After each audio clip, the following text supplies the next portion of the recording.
Olá, bem-vindos à Igreja no Mundo, o programa da Fundação AIS, ajuda à Igreja que sofre aqui na sua televisão. Eu sou o Paulo Aide e é sempre um privilégio saber que posso contar com a sua companhia aí desse lado durante os próximos 50 minutos. Comigo está a diretora da Fundação AIS em Portugal, a Catarina Martins de Betancourt, que nos vai comentar os principais temas que estão a marcar a atualidade. Olá, Catarina. Olá, Paulo, e olá também a todos os nossos telespectadores. So they invade our lands, they kill our people. If you go to such places like in my diocese now, if you go to my own parish, you will not see any church in the villages. Buildings all destroyed by them. O padre Policarpo Lama, que acabamos de escutar, está a descrever o que acontece normalmente quando os pastores nómadas Fulani invadem as terras, as aldeias dos agricultores cristãos na Nigéria. Desde há anos que é assim. Ataques, mortes, populações em fuga, muita violência. Mas neste Natal foi diferente para pior. Um ataque brutal de pastores Fulani, um ataque que durou vários dias entre 23 e 26 de dezembro e em quase 30 aldeias no estado de Plateau, na região central da Nigéria, provocou quase 200 mortos e cerca de 300 feridos. Eu vou repetir porque não percebeu mal. Quase 200 mortos e cerca de 300 feridos. Casas e colheitas foram destruídas, igrejas e postos de saúde foram incendiados. Muito provavelmente não deve ter ouvido falar neste ataque, neste verdadeiro massacre de Natal. Nas rádios e nas televisões, nos jornais, não houve uma linha sequer para isto. Não se gastou um segundo a denunciar este ataque.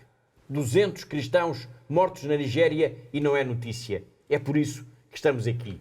É por isso que existe a Fundação AIS, para denunciar ao mundo o que acontece aos cristãos. Este ataque, este massacre de Natal em aldeias cristãs na Nigéria vai ser, claro, um dos temas de conversa, de debate no programa de hoje, que está a começar agora.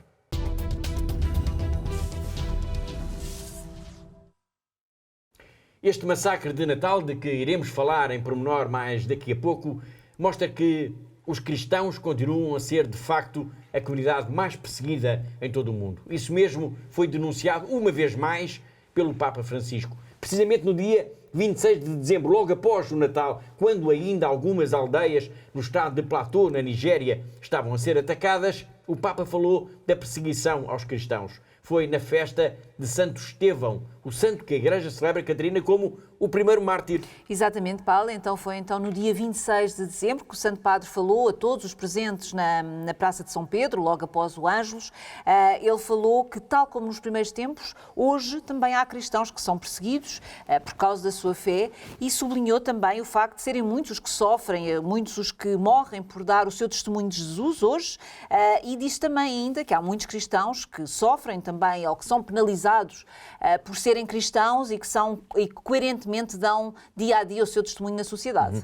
A intervenção do Papa teve também outro ponto de interesse, quando ele interpelou os cristãos sobre o que fazem em apoio a todos os que são vítimas de perseguição. O Papa perguntou se rezam por eles, se os ajudam. Sim, Paulo, e de facto essas palavras do Santo Padre foram como que quase que para nós, não é? Sentimos dessa forma, uma vez que este é o nosso trabalho diariamente, esta é a nossa missão, é por eles que nós estamos e diariamente nós falamos desta questão do apoio, mas essencialmente também das orações por todos os cristãos perseguidos. Por isso, isto faz parte de facto da nossa missão e foi muito bom, foi muito importante. Reconfortante também, sim, não é? para nós, para o nosso trabalho, ouvirmos estas palavras do Santo Padre, de que, de facto, nós não podemos, de facto, nos esquecer de todos estes cristãos que são perseguidos hoje em dia e não podemos esquecer deles neste sentido que eles precisam da nossa ajuda para continuarem a sua permanência nas suas terras, nos seus países de origem, mas também não nos podemos esquecer deles diariamente com as nossas orações, claro. Muito bem, já o dissemos, o Papa falou dos cristãos perseguidos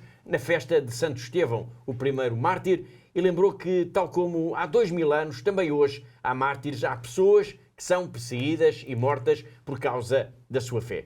Stefano, il suo servizio, la sua preghiera e la fede che annuncia, il suo coraggio e soprattutto il suo perdono in punto di morte non sono vani.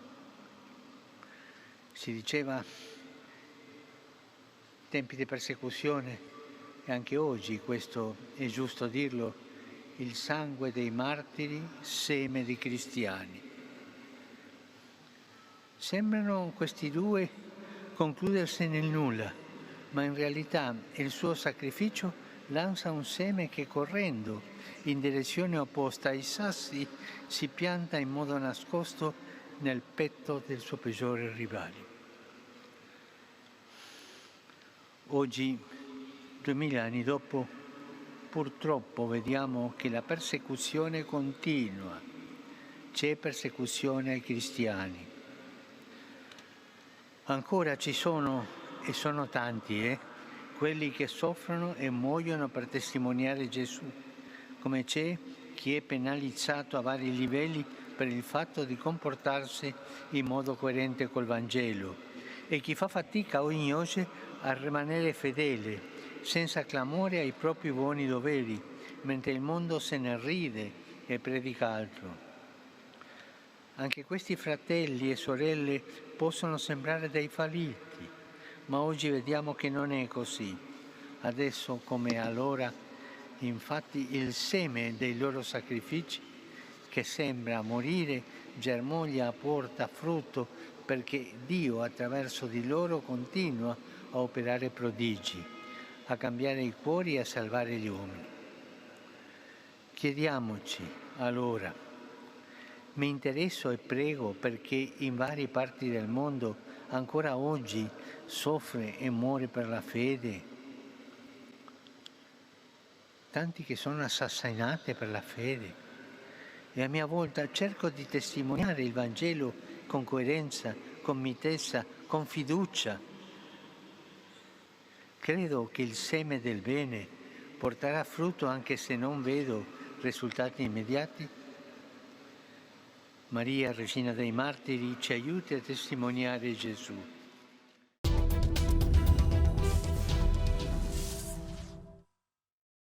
Foi o Papa Francisco a lembrar que é importante ajudar os que dão testemunho da sua fé em situações mais difíceis, tantas vezes até arriscando a própria vida. Nós começámos o programa com a notícia de um ataque massivo em quase 30 aldeias cristãs na Nigéria, ataque que causou quase 200 mortos. E já que estamos no início do ano, importa perceber como foi este ano de 2023, no que diz respeito aos missionários e agentes da pastoral que também foram mortos, que também perderam a vida em consequência da perseguição religiosa. A agência Fides fez as contas e diz, Catarina, que houve 2 dezenas de casos. Sim, Paulo, foram 20 então os missionários, os agentes pastorais mortos ao longo do ano de 2022. Isto, claro, segundo este levantamento que foi feito então pela agência Fides. Portanto, foi um bispo, 8 sacerdotes, 2 religiosos, um seminarista, um novício e 7 leigos e leigas. As 2 últimas vítimas terão sido as 2 mulheres cristãs assassinadas a 16 de dezembro, quando tentavam encontrar um lugar seguro no edifício paroquial da Sagrada Família, na faixa de Gaza. Sim, Paulo, e nós falámos na altura aqui no nosso programa, portanto foram estas 2 mulheres, mãe e filha, que foram então atingidas, ao que tudo indica, ao que tudo aponta, para um atirador das Forças de Defesa de Israel, quando tentavam então encontrar um abrigo junto deste edifício paroquial da Sagrada Família na faixa de Gaza. E já que estamos a falar em casos relatados aqui nos nossos programas, nesta lista apresentada agora pela agência Fides, estão também os 4 cristãos que morreram na sequência da explosão de uma bomba no ginásio da Universidade de Mindanao, nas Filipinas, isto no domingo 3 de dezembro. Sim, Paulo, portanto foram mortos quando estavam a assistir então à primeira missa de Advento, do primeiro domingo de Advento, peço desculpa, portanto um ataque terrorista que causou ainda cerca de meia centena de feridos e que foi de imediato reivindicado pelo Daesh, o autoproclamado Estado Islâmico. Arlene Francisco, secretária do capelão e da comunidade católica local, isto da cidade de Marawi, estava nesse ginásio, estava a assistir à missa quando a bomba explodiu. E ela enviou para a Fundação AIS em Lisboa uma mensagem a contar como tudo aconteceu. Vamos agora rever as suas palavras.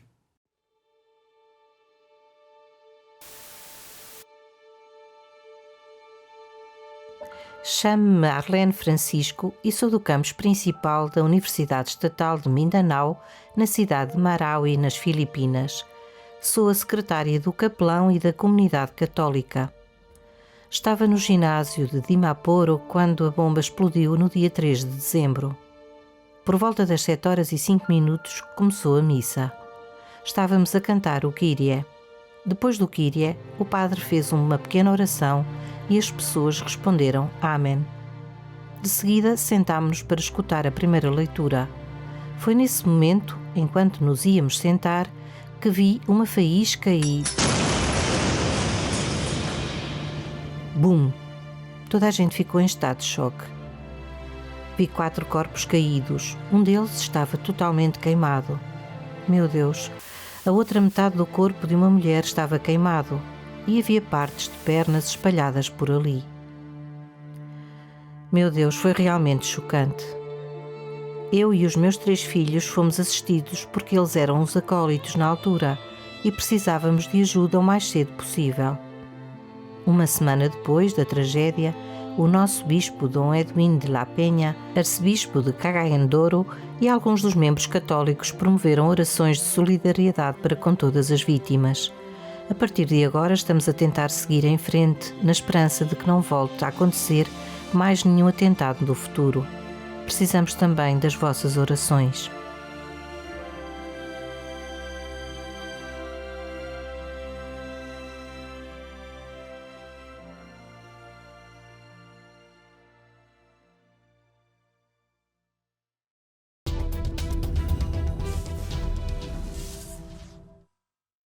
Foi Arlene Francisco, uma cristã que estava na missa no ginásio da Universidade de Mindanao, nas Filipinas, quando explodiu uma bomba colocada por terroristas do Daesh. Foi a 3 de dezembro. Morreram 4 pessoas que estão nesta lista dos missionários vítimas da violência ao longo do ano de 2023. Uma lista elaborada agora pela agência Fides e que inclui ainda o caso do assassinato no dia 25 de janeiro, faz agora um ano, de um leigo, o sacristão espanhol Diego Valencia, isto num ataque jihadista, Catarina, a 2 igrejas em Algeciras, em Espanha. Sim, Paulo, portanto foi em Algeciras, portanto, que é uma localidade situada na província de Cádiz, portanto na Andaluzia, e é um ataque que foi perpetrado na altura por um magrebino que a Fundação AIS também, na altura, também divulgou e informou todos os seus telespectadores. E é importante também lembrarmos, Paulo, que este foi o primeiro ataque o primeiro ataque mortal que aconteceu em igrejas em Espanha. Falamos, portanto, do ataque em Algeciras, em Espanha, e vamos recordar agora o apontamento de reportagem que o nosso colega Josué Villalón, jornalista da Fundação AIS, que acompanhou este caso desde o primeiro momento, nos enviou em janeiro do ano passado, isto horas depois do assassinato do sacristão Diogo Valencia. Y todavía estamos muy consternados preguntándonos, ¿no?, por qué ha ocurrido esto, por qué este ataque además contra 2 iglesias, 2 lugares de oración, 2 lugares donde se trata de transmitir la paz, se trata de transmitir el bien, el amor de Dios y también el acompañamiento a todas las personas, sean o no creyentes. También desde Ayuda a la Iglesia Necesitada aquí en España, por supuesto, condenamos este ataque y estamos unidos en oración por las víctimas y por sus familias que en este momento de dolor puedan sentir la cercanía, el consuelo de Dios, pero también nuestro acompañamiento y, por supuesto, queremos desde nuestra Fundación Pontificia transmitir nuestra cercanía con la diócesis de Cádiz y Ceuta, a la que pertenecían estas 2 iglesias. También queremos decir que condenamos todo tipo de violencia, pero especialmente esta violencia sin sentido, que además es todavía más difícil, más dura, porque se hace violencia en nombre de Dios, mal entendido totalmente por una ideología político-religiosa que lo que quiere es extender el terror para reafirmarse, ¿no?, en sus propios intereses. Esto está totalmente contrario a la propia idea de Dios. Por eso nos unimos también a los mensajes que han ofrecido la Conferencia Episcopal Española y otras instituciones de la Iglesia y también de la sociedad, para totalmente condenar todos estos acontecimientos y decir que tampoco podemos echar leña al fuego y culpar al Islam o a los inmigrantes de lo que ha ocurrido. También queremos decir, no obstante, que es verdad que estamos evidenciando un aumento del yihadismo en todo el mundo y también particularmente en Europa, y que ahora España ha sido una vez más golpeada. Además, es la primera vez que se produce un atentado mortal yihadista en iglesias en España, por lo que, bueno, es algo que nos preocupa especialmente. Pedimos, ¿no?, a todas las instituciones, pero especialmente a nuestros políticos y a aquellos que tienen la capacidad, ¿no?, de cambiar situaciones como esta, que luchen para defender y promover una mayor libertad religiosa en el mundo, y porque hay que recordar que en 1 de cada 3 países del mundo no existe la libertad religiosa, y esto es algo muy grave, que no podemos quedar indiferentes y que no es un simple hecho aislado. Que por favor esto que acaba de ocurrir despierte nuestras conciencias para una mayor promoción de la necesidad de libertad religiosa en el mundo, de la necesidad de proteger a los cristianos que sufren persecución, y también de la necesidad, ¿no?, de que estemos mejor informados, más informados, para entre todos crear una sociedad fuerte, crear una sociedad en la que impere el diálogo, la paz, el reconocimiento de unos y de otros. Así que nada más, muchas gracias, un abrazo, y contamos con vuestras oraciones por lo que está ocurriendo ahora aquí en España, pero que ocurre a diario en todo el mundo, en países como Nigeria, Pakistán, en países como Irak o Siria. Estamos también del lado de los cristianos pobres y perseguidos en el mundo.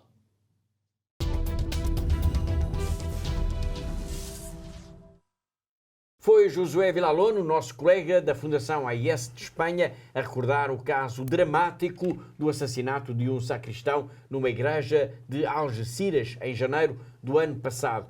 Passando agora para a atualidade, importa assinalar que a comunidade cristã continua a viver tempos de enorme sobressalto, de medo e de incerteza na Terra Santa, mas também em toda essa região, por causa das consequências da guerra que está a decorrer na faixa de Gaza entre Israel e o Hamas. E falo disto por causa do Líbano. Há cada vez mais sinais de que o conflito pode alastrar, e isso, Catarina, está a preocupar os cristãos. Sim, Paulo, isto está a preocupar muito, como é óbvio. Portanto, de facto, os cristãos, especialmente aqueles que vivem nesta região, estão neste momento, portanto, nesta região que é próxima da fronteira entre o Líbano e Israel, estão neste momento a fugir e a procurar, a tentar ir para as aldeias, especialmente aqueles que têm famílias noutras regiões do Líbano, portanto, regiões que eles sentem que são mais seguras do que esta onde eles vivem atualmente. Em causa está, portanto, a presença no Líbano da milícia xiita Hezbollah, que é aliada do Hamas nesta luta contra Israel e que tem vindo a atingir também este país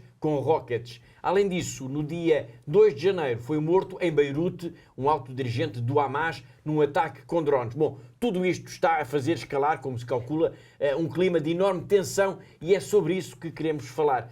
Podemos dizer, Catarina, que os cristãos estão como que encurralados neste conflito. Sim, Paulo, podemos dizer isto, apesar deste conflito não ter absolutamente nada a ver com a comunidade cristã, como é óbvio, mas, de qualquer das formas, a comunidade cristã está neste momento muito preocupada com o alastrar da guerra e com esta, que volte, não é, mais uma vez a guerra ao Líbano e que volte a mergulhar uma vez mais o Líbano no caos e na destruição, não é? Mas, apesar dos cristãos não estarem envolvidos neste conflito, já houve consequências diretas destes bombardeamentos entre Israel e elementos da milícia Hezbollah. Sim, Paulo, infelizmente sim. Portanto, em Yarum, portanto, a Igreja Católica Melquita foi danificada. Felizmente ninguém ficou ferido. E dos dados que nós conseguimos verificar até ao momento, portanto, a aldeia de Alma al-Shaeb foi também afetada, com a troca também de disparos entre os dois lados da fronteira. Portanto, nesta localidade, cerca de 15 casas foram destruídas por mísseis. Infelizmente, morreram também algumas crianças, alguns membros da família, cujas crianças frequentavam também a escola que falámos há pouco, não é? A igreja que falámos há pouco. O risco de uma guerra vem aumentar ainda mais a situação de enorme fragilidade em que se encontra o Líbano com este país, e é importante não esquecer esse pormenor, com este país, o Líbano, à beira da ruptura económica. Claro, Paulo, e os cristãos temem de facto muito por tudo o que possa acontecer nos próximos tempos, pelo futuro próximo, não é? Portanto, e a Fundação AIS também, claro, que está preocupada com a evolução de todos os acontecimentos nesta região do globo, isto porque não nos podemos esquecer nunca, Paulo, que o Líbano continua a ser, do Médio Oriente, o país onde tem uma maior concentração de cristãos, não é? Onde há uma maior comunidade cristã.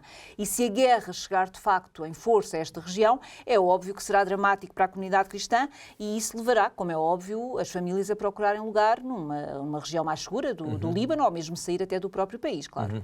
Já neste momento, e já o sabemos, que a situação no Líbano é por si muito difícil, com a ameaça da guerra, os cristãos ficam numa situação ainda mais difícil, mas para já importa saber, em relação às famílias que estão nesta zona da fronteira entre o Líbano e Israel, portanto logo mais ameaçadas pela guerra, Catarina, que tipo de apoio é que a Fundação AIS está a dar a estas famílias? Bom, Paulo, neste momento a Fundação AIS está preocupada essencialmente com os bens essenciais para o dia-a-dia, isto é, com cabazes alimentares, com a parte também da distribuição de artigos de higiene e também alguma assistência médica. Estas são, neste momento, as preocupações maiores que nós temos e é essa a nossa ajuda neste momento.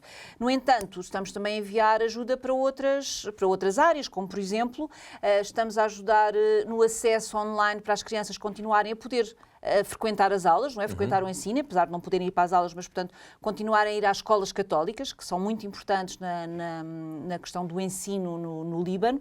E, portanto, a Fundação AIS está neste momento a trabalhar, então, em parceria com as igrejas locais, quer maronitas, quer melquitas, bem como também com as irmãs dos Sagrados Corações de Jesus e de Maria. Portanto, toda esta ajuda de que estamos aqui a falar é importante e poderá mesmo vir a revelar-se, digamos assim, essencial se as coisas não acalmarem, não é? Sim, sem dúvida, Paulo, é essencial.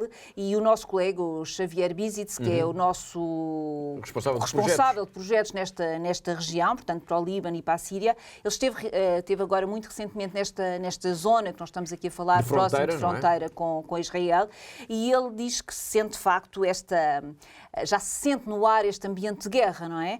Ele diz, por exemplo, que os bombardeamentos são diários, que ouvem-se continuamente estes bombardeamentos, mas diz que também outro sinal que, de facto, que há que se sente o cheiro da guerra, não é? Ele diz que os homens já não estão no café, que as crianças já não estão a brincar futebol no meio da rua, portanto, são pequenos sinais que nos mostram que há, de facto, este receio. Ele diz também que, neste momento, a comunidade cristã já não está a ir para o campo a cultivar os seus pequenos campos agrícolas para poder também subsistir. Portanto, o impacto nesta região desta guerra será terrível, porque, neste momento, estas famílias cristãs que vivem nesta região já são pobres, por causa do impacto todo financeiro que está a ter no Líbano, da crise, não é? Que se vive no Líbano, e, portanto, o chegar da guerra terá ainda um impacto muito negativo, como é óbvio. Muito bem, obrigado. Estamos a falar, portanto, do Líbano, um país que já foi rico, foi considerado mesmo como a Suíça do Médio Oriente e que está a atravessar uma crise económica e social gravíssima, agravada agora por esta ameaça da guerra com Israel. Já sabemos que muitos cristãos pensam mesmo em abandonar o Líbano, mas não todos. A Igreja está a ser um farol de esperança. Vamos agora ao encontro de Mário Freia. Ele é um jovem seminarista. Numa altura em que o desespero já tomou conta da maior parte da população do Líbano, ele sabe que tem um poder imenso, o poder transformador do amor.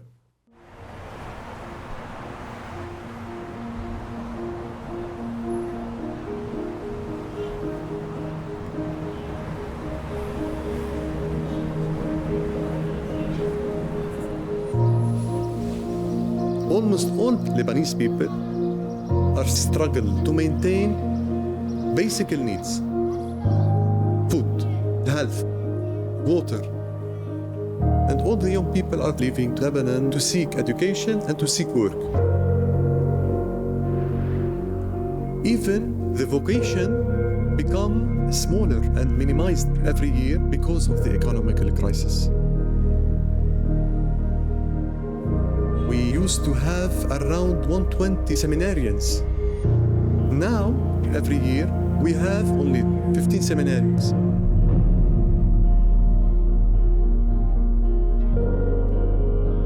Whatever the situation is, we as seminarians, we take it as a mission to go, to serve people, to listen for all the troubles and issues the person have.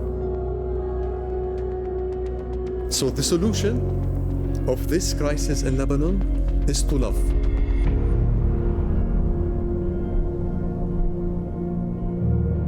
We work on the people in order not to fear, in order to help them overcome it, to support them mentally, spiritually. So Christians in Lebanon have to be the light. Even though we have one person that have faith, we will overcome all the obstacles. It's very important for Christian people to stay here.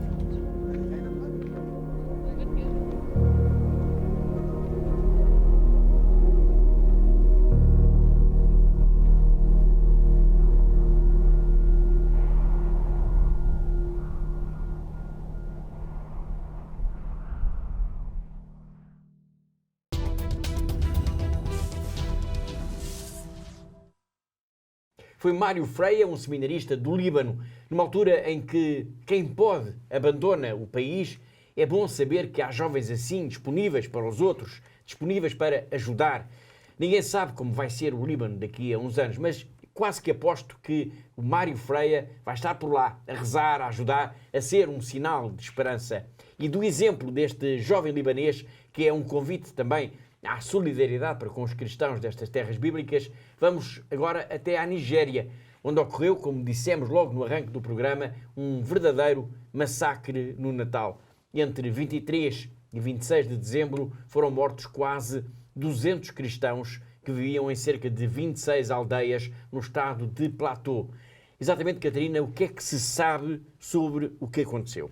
Bom, Paulo, o que se sabe é que, efetivamente, nestes dias que o Paulo acabou de referir, portanto, entre o dia 23 e dia 26 de dezembro, portanto, em plena quadra natalícia, quase 200 de cristãos foram sumariamente mortos pelos pastores nómadas Fulani, que atacaram as aldeias, as cerca de 26 aldeias cristãs no estado de Plateau, que fica situado na região central da Nigéria. Mas como é que tantas pessoas são mortas em tantas aldeias? Ninguém conseguiu fugir? Não, Paulo, eles foram apanhados todos de surpresa e o padre Andrew Diwan, que é o responsável pela comunicação desta diocese de Pankshin, que é situada no estado do Plateau, onde tudo isto aconteceu, ele falou com a Fundação AIS e contou-nos de facto precisamente isto, não é? Portanto, os homens armados, portanto, irromperam pelas aldeias, acabaram por começar a matar indiscriminadamente as pessoas que encontravam, quem estivesse ali, de tal forma, Paulo, que os habitantes destas aldeias não tiveram sequer tempo de dar o alerta, de avisar os outros para que pudessem escapar. E, portanto,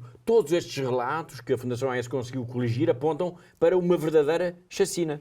Sim, sem dúvida. E, portanto, o padre contou-nos que as pessoas foram sumariamente baleadas, foram, portanto, mortas, as casas, o milho que tinha acabado de ser colhido, foram incendiados. Também ele falou das igrejas, falou, por exemplo, das clínicas que existiam, também foram incendiadas. Portanto, e o padre disse-nos também que os ataques foram coordenados e que foram deliberados neste sentido de visar apenas a comunidade cristã. Mas que provas é que há disto? Que estes ataques foram mesmo dirigidos aos cristãos? Bom, Paulo, segundo o padre Andrew, que entrou em contacto connosco e que nos falou, portanto, ele disse que nestas aldeias viviam quer cristãos, quer muçulmanos. E o que se sabe, o que é um facto, é que apenas foram queimadas as casas dos cristãos, o que pressupõe, de facto, que é um ato deliberado e que visava, efetivamente, a comunidade cristã. Estamos, portanto, a falar de ataques de militantes Fulani, que são, essencialmente, pastores nómadas muçulmanos. Sim, são pastores nómadas muçulmanos que são originários da região do Sahel, portanto uma região que era outrora, portanto uma região que foi já habitável, com pastos, portanto fundamentais para o gado e onde estavam de facto estes criadores de gado e que agora, nos últimos anos, têm que procurar novas localidades para os pastos, para os seus animais e portanto o que os levou então a começar a procurar novas áreas. Uma destas é esta região da Nigéria, que é chamada o Middle Belt, portanto a cintura média, que é na região central da Nigéria, e é onde se registram de facto mais ataques destes pastores Fulani, que eles procuram expulsar pelo terror, pela violência, todos aqueles que vão encontrando. Neste caso, especialmente, é uma zona onde é maioritariamente cristã. Este vai ser, claro, um tema para desenvolver por aqui em próximos programas, até pela amplitude deste ataque, deste verdadeiro massacre de Natal, que, volto a lembrar, não mereceu praticamente nenhuma referência na comunicação social. 200 cristãos foram mortos na Nigéria e não houve qualquer notícia sobre isso. E é também por isso que este programa da Fundação AIS existe e é tão importante. Estamos a falar em ataques por parte dos Fulani na Nigéria, ataques contra os cristãos. O padre Policarpo Lama tem sido testemunha desta violência. Vamos agora ao encontro deste sacerdote e também de Stefan Ashiza, o diretor da Fundação AIS em Malta, e que esteve na Nigéria precisamente para conhecer melhor esta situação.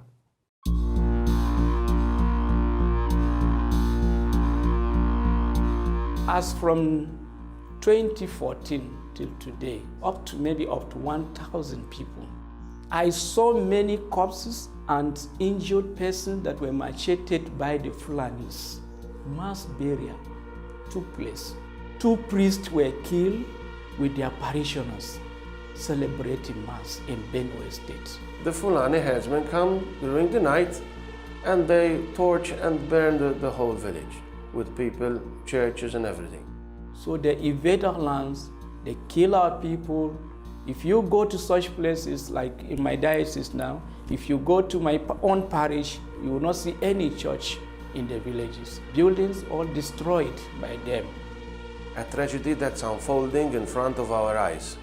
And the Western countries seem to be reluctant to do anything about it. In fact, I may say that they are turning a blind eye onto that. We as Christians cannot do so. These people are suffering as we speak. When the Fulanis come, starting shooting, and many people were killing in the village, including my brother. I was also left and dead.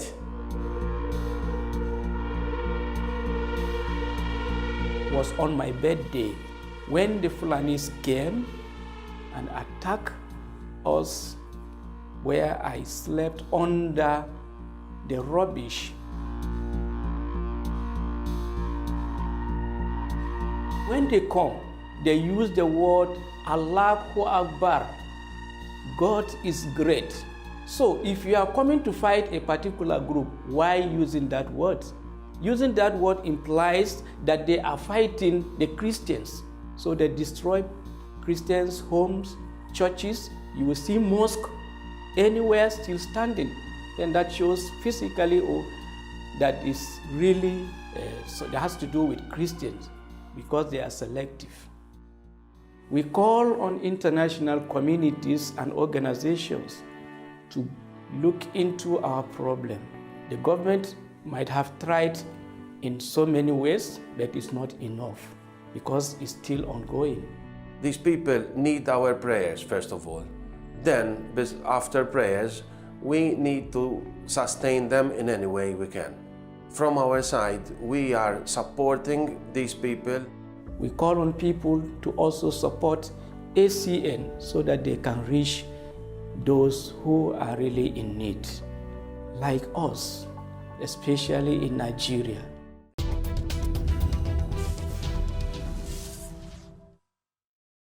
E com estas palavras, que são também um convite à solidariedade para com os cristãos da Terra Santa, vamos agora até à China, vamos até à Diocese de Macau, ao encontro do nosso correspondente, o jornalista José Miguel Encarnação. Todas as semanas ele conta-nos sempre uma história da vida da Igreja desta região do globo. Como já vai sendo tradição há várias décadas, o Bispo de Macau voltou a subir à Ermida da Penha, o local mais alto da ilha de Macau, para ali na capela dedicada a Nossa Senhora da Penha abençoar com o Santíssimo Sacramento toda a região administrativa especial de Macau, agora Raiam, e toda a sua população. Com esta tradição, o Bispo de Macau voltou a juntar-se aos fiéis e também aos não fiéis católicos do território, mas sem distinção, a todos quis abençoar, desejando-lhes um próspero 2024. Recorde-se que a Igreja Católica em Macau é minoritária, sendo a maioria da população taoísta ou confucionista. No entanto, há muitas famílias onde os pais, professando uma religião, não deixam que os filhos tenham outras religiões, se assim o entenderem. Há muitas escolas católicas em Macau, a maior parte delas diocesanas, sob a égide, lá está, do Bispo de Macau. Com isto, o Bispo de Macau volta a estar junto da população e assim irá continuar nos próximos 365 dias, não deixando também ele, embora católico, de assinalar o Ano Novo Chinês, que também se avizinha e que é uma festa muito querida, também ela, pelos laicos católicos.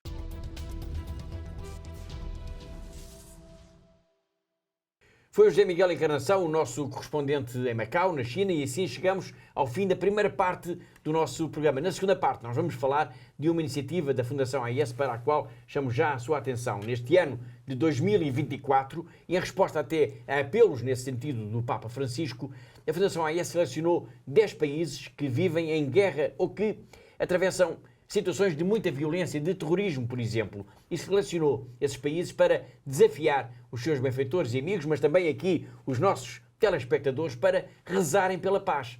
Hoje vamos conhecer quais é que são esses 10 países. E na segunda parte do programa vamos também ficar a conhecer melhor a Presidente Executiva Internacional da Fundação AIS, a Regina Lins. Temos uma grande entrevista com ela e vale a pena ficar aí desse lado só para conhecer esta mulher que é o rosto principal da ajuda à Igreja que sofre em todo o mundo. Mas para já, vamos para um breve intervalo.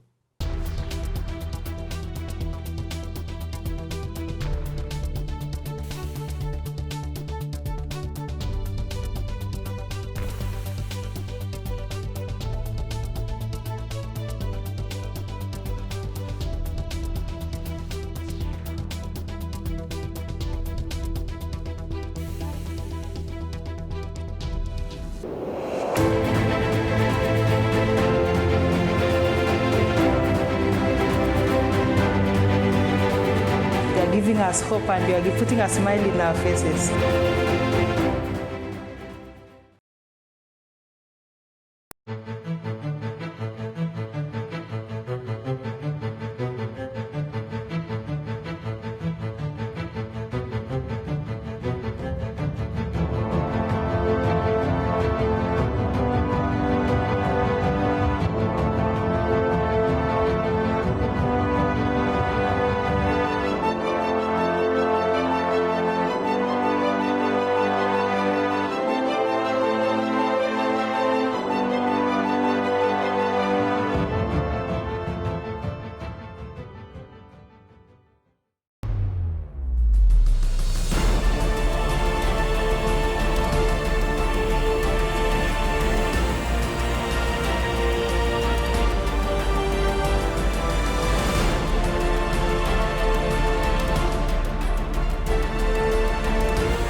Thank you to all our benefactors. Continúen con esta linda misión de ayudando a la Iglesia en lugares tan sufrientes.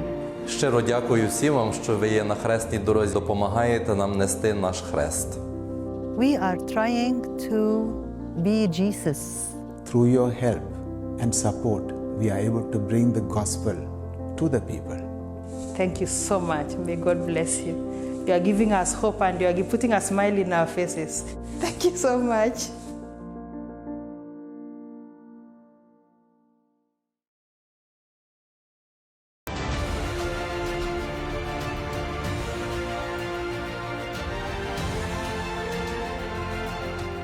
Nous leur disons merci pour ce qu'ils font déjà et nous pensons qu'ils vont continuer à nous soutenir, à soutenir nos séminaires pour la plus grande gloire de Dieu. La vocation est un mystère, la vocation vient de Dieu, c'est un projet de Dieu.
Olá de novo, está a ver Igreja no Mundo, o programa da Fundação AIS aqui na TV Canção Nova. Eu sou o Paulo Baio, comigo está a Catarina Martins de Betancourt, que é a diretora da Fundação AIS em Portugal.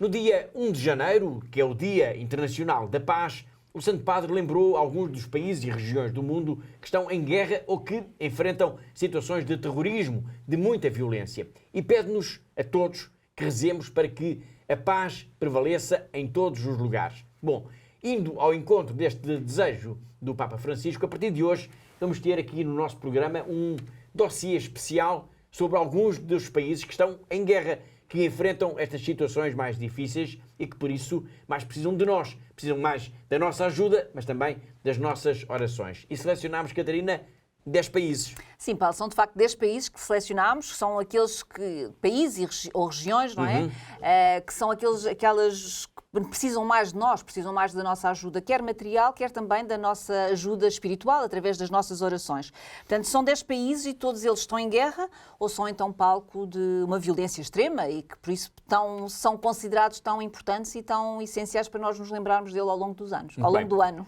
É o caso da faixa de Gaza, que, na Terra Santa, que está em guerra desde o dia 7 de outubro, mas é o caso também da Ucrânia, em guerra desde 24 de fevereiro de 2022. Mas é também o caso, por exemplo, de Myanmar e do Sudão, dois países onde houve, Catarina, golpes de Estado. Sim, Paulo. Myanmar, portanto, a antiga Birmânia, onde ocorreu, de facto, um golpe de Estado em 2021 e onde tem havido uma enorme violência, nomeadamente contra a comunidade cristã. E o Sudão, que está em guerra civil desde abril do ano passado, e onde houve, como nós também falamos aqui tantas vezes do Sudão, onde tem havido também uma sucessão de golpes. Por exemplo, o primeiro foi em 2019 e depois em 2021. Outros países que estão também nesta lista, neste dossiê especial, são, por exemplo, o Burkina Faso, a República Democrática do Congo e a Etiópia. E em comum, Catarina, estamos sempre perante a violência. Sim, Paulo. De facto, em todos estes países a violência é de facto, e por vezes, uma violência extrema, não é?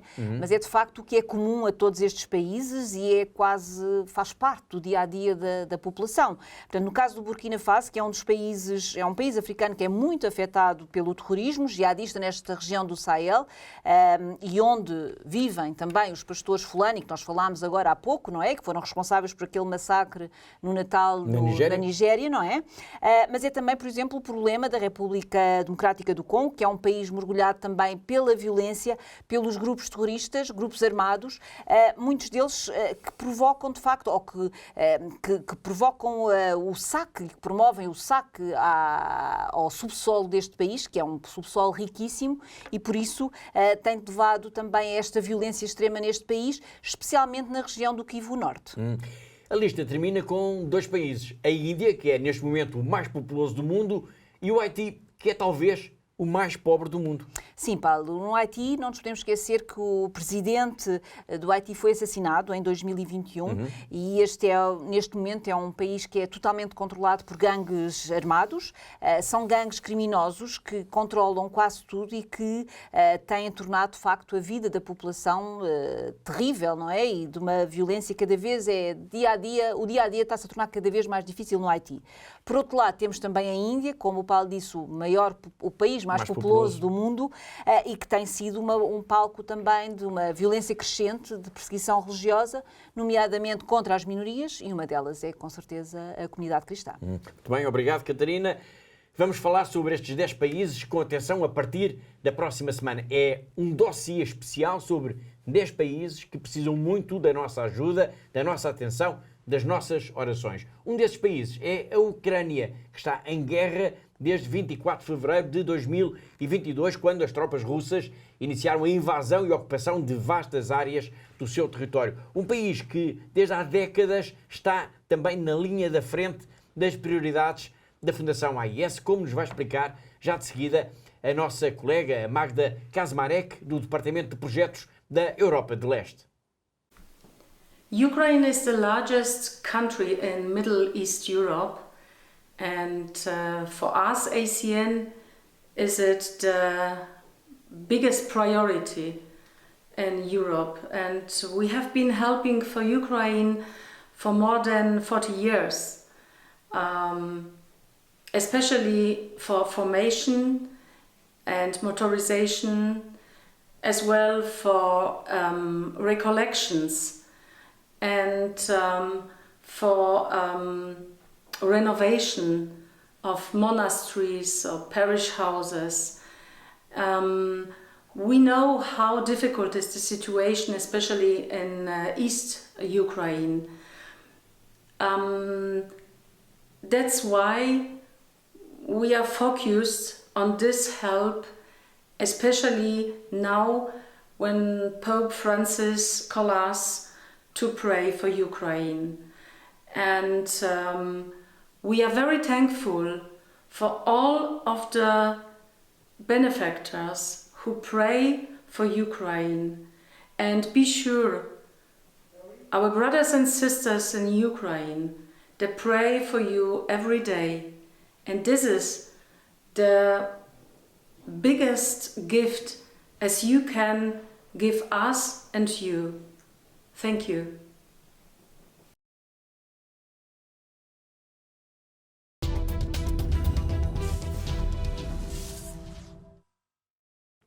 Foi a Magda Kaczmarek, do Departamento de Projetos da Europa de Leste, sobre a importância da ajuda da Fundação AIS à Ucrânia, uma ajuda que tem décadas e que desde a invasão deste país pelas tropas russas se tornou ainda mais importante do que nunca. Bom, continuando a falar da Fundação AIS, vamos agora centrar a nossa atenção numa mulher, em Regina Lins.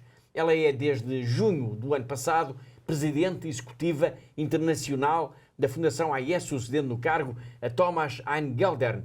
Nós temos uma entrevista com ela que vamos exibir por aqui ao longo das próximas semanas, mas antes disso é preciso saber um pouco, Catarina, quem é esta mulher que preside aos destinos da ajuda à Igreja que sofre. Bom, Paulo, a Regina Lins é uma mulher com 66 anos e, digamos desta forma, veste a camisola da AIS desde 1980, não é? Portanto, tem estado em Königstein, na nossa sede internacional, na Alemanha. Ela primeiro começou como colaboradora no Departamento de Projetos, depois, mais tarde, em 2008, ficou como responsável de todo este Departamento de Projetos, um departamento muito importante que é, de facto, o nosso coração, digamos desta forma, e agora, desde o passado dia 14 de junho, tornou-se então a Presidente Executiva Internacional. Muito bem. Todo esse currículo que a Catarina agora sintetizou permite dizer que provavelmente ela será mesmo uma das pessoas que em todo o mundo, arrisco-me a dizer isso, em todo o mundo, melhor conhece a realidade das comunidades cristãs perseguidas ou que passam por mais dificuldades. Sim, sem dúvida, Paulo. Portanto, já passaram pelas mãos da Regina milhares e milhares de projetos. Ela já fez dezenas de viagens de trabalho, também em contacto direto com a comunidade local.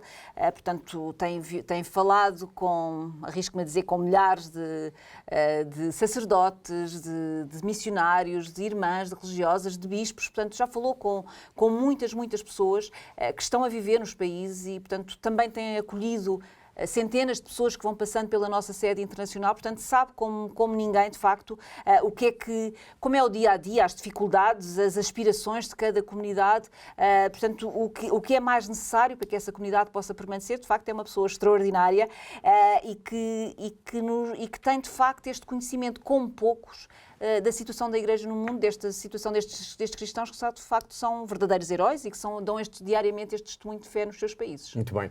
Como eu disse, nós temos uma entrevista com a Regina Lins, uma entrevista que foi dada ao nosso colega Rodrigo Arantes, do Secretariado Brasileiro da Fundação AIS, e que nos vai acompanhar por aqui ao longo também das próximas semanas e que nos vai permitir conhecer melhor quem é esta pessoa que lidera a nível internacional a ajuda à Igreja que sofre. Hoje, a Presidente Executiva da AIS, a Regina, vai recordar-nos algumas das viagens que fez, nomeadamente ao Paquistão, onde conheceu um cristão que foi preso, foi caluniado, foi torturado por uma falsa acusação de blasfémia. Ele sofreu imenso, mas nunca renunciou à sua fé. Mesmo que isso significasse, por exemplo, o fim do martírio, a sua libertação. Nunca renunciou à sua fé. Uma história que Regina Lins também nunca mais esqueceu.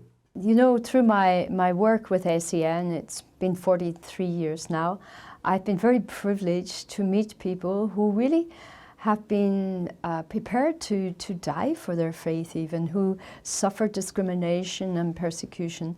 One of the meetings that really sticks out in my mind was a few years ago in Pakistan. You know, in Pakistan, the Christians are a tiny minority and they suffer very much at the hands of radical Muslims. Not all Muslims like that, but there are some that are very strong in their persecution of Christians.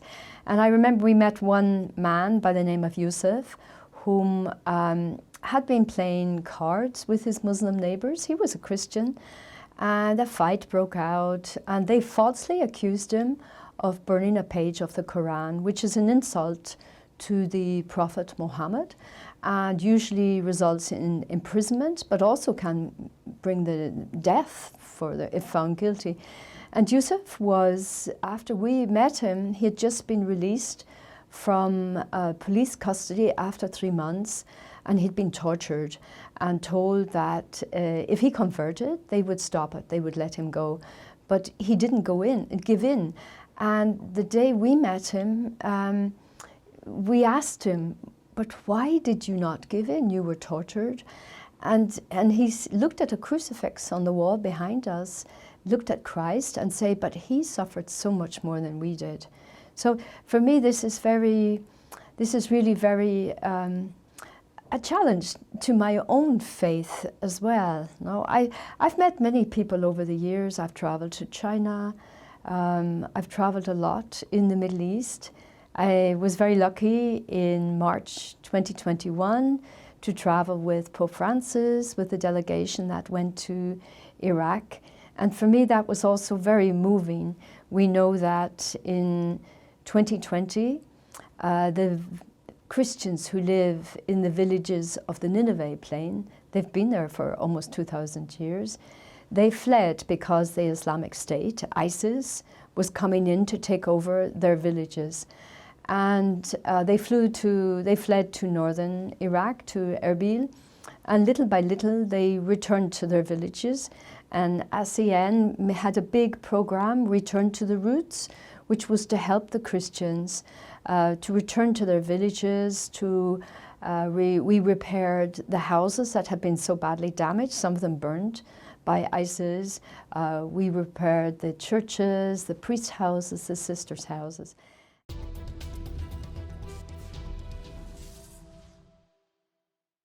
E com estas histórias aqui recordadas pela nossa Presidenta, Regina Lins, chegamos ao fim do nosso tempo. Na próxima semana nós vamos continuar a escutar estas histórias, as memórias, mas também os projetos e as ideias da Presidente Executiva Internacional da Fundação AIS-BO. Mas mesmo a terminar, apenas atenção, uma nota de agenda. No próximo dia 20 de janeiro, para apontar mesmo na sua agenda, 20 de janeiro, que é um sábado, a Fundação AIS vai apresentar o seu relatório sobre a liberdade religiosa no mundo em Coimbra. Vai ser no Seminário Maior, pelas 15 horas. Vamos ter presente também para dar o seu testemunho, isto é importante, o Bispo Dom Sebastian Shaw, da Diocese de Lahore, no Paquistão. Ainda agora falámos do Paquistão. Na apresentação do relatório contará ainda também com a presença, claro, do Bispo de Coimbra, Dom Virgílio Antunes, e da diretora da Fundação AIS em Portugal, a Catarina Martins de Betancourt. Eu lembro que todas as notícias, tudo isto que diz respeito à missão, ao trabalho, ao dia-a-dia da Fundação AIS está sempre disponível para leitura, para consulta na nossa página na internet. Não se esqueça, é bom sabermos que o bem que fazemos pode mudar vidas concretas. Resta-me agradecer a colaboração uma vez mais da Catarina, a diretora da AIS em Portugal, assim como todos os que ajudaram a produzir, a editar e a levar até si este programa. Despeço-me com amizade. Até à próxima semana, se Deus quiser.